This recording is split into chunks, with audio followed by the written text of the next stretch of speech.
تم نے ذرا تو میری عزت کا خیال کیا ہوتا افشین، میری بیٹی بھی اسی وجہ سے اس گھر میں نہیں رہتی۔ وہ بولے تو سالار کھا جانے والی نظروں سے افشین کو دیکھ رہا تھا۔ اس کا بس نہیں چل رہا تھا مار مار کر اس عورت کا اور اس سے ڈرنے والی اپنی بیوی کا حشر ہی بگاڑ دے۔ وہ اسے لیے کیا کیا سوچ رہا تھا، اور جب کھلی تو اندر کہانی ہی الگ تھی۔ اس سے بڑا احمق بھی کوئی دنیا میں موجود تھا کیا؟ وہ سرخ چہرے سے باپ کی طرف دیکھ رہا تھا۔ افشین زمل کو گھور رہی تھی جو رونے میں مصروف تھی۔ سکندر، اب یہ حقیقت ہے کہ تمہاری بیوی یہاں رہنے کے بالکل بھی قابل نہیں۔ ان کی بات پر سکندر نے شرمندگی سے سر ہلایا، جبکہ افشین چلانے لگی، میں یہاں سے کہیں نہیں جاؤں گی، کوئی جائے گا تو یہ جسم فروش میرے بیٹے کی اترن بس۔ اس سے پہلے کہ وہ بات مکمل کرتی، سالار کی دھاڑ سے ایک دم رک گئی۔ سب افشین کو نفرت سے دیکھ رہے تھے۔ سب کی زبانوں پر بنے بنائے امیج اور اپنی عزت کی بات تھی، اور آج اس نے سب کو داؤ میں لگا دیا تھا۔ بابا، میں بنا لحاظ کے اس عورت کی زبان کھینچ لوں گا۔ سالار کا غصے سے جیسے دماغ پھٹنے کو تھا۔ سکندر نے مرتضیٰ کے دیکھنے پر شرمندگی سے افشین کو کھینچا۔ کوئی اس کی اصلیت نہیں جانتا سوائے میرے، اس کا باپ اسے بیچ چکا تھا۔ ایک رات کسی غیر مرد کے ساتھ گزاری تھی اس منحوس نے۔ میرا بیٹا تو ٹھیک ہے پاگل تھا، سالار بیٹا تم تو پاگل نہیں ہو، یہ لڑکی کہیں سے بھی تمہارے ساتھ رہنے کے قابل نہیں۔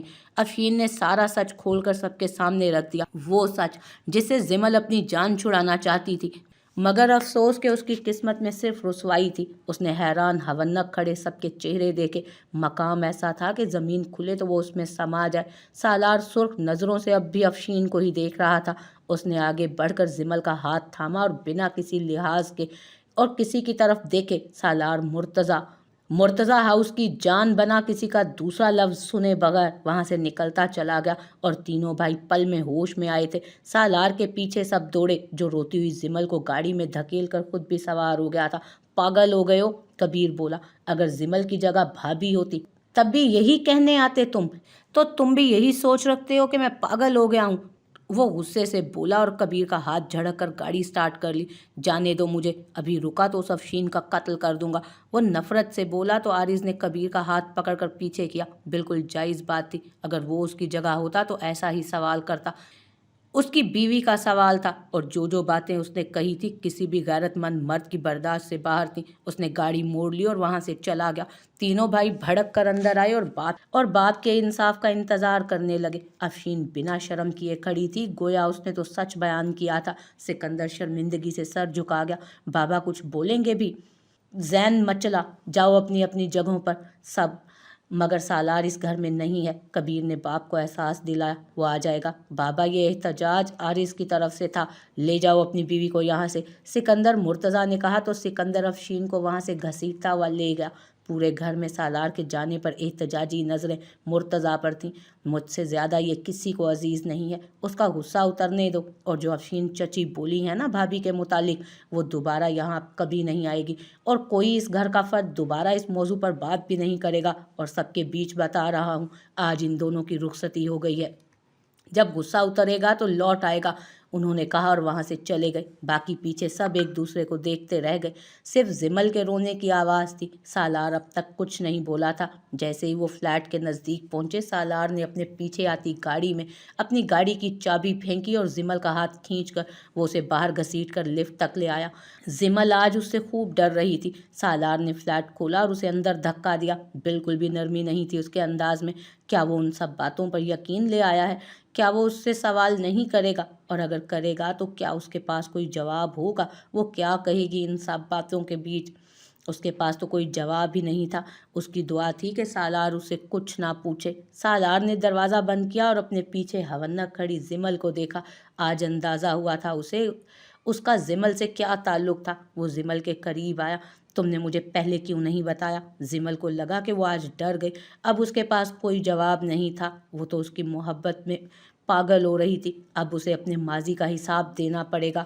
میں یہ سب باتیں آپ کو پہلے بتا دیتی، مگر مجھے ڈر لگتا تھا میرے وجود سے نفرت کر کے آپ مجھ سے الگ ہو جائیں گے۔ کیا بکواس ہے! میں افشین کے بارے میں پوچھ رہا ہوں، وہ تمہیں ہراساں کرتی تھی اور تم نے مجھے نہیں بتایا، تمہیں مارتی بھی تھی۔ وہ نہیں، میں آپ کو سچ بتانا چاہتی ہوں سالار، اس نے جو بھی کہا ہے سب کچھ بس چپ، نہیں، خدا کے لیے سن لیں، سب مجھ سے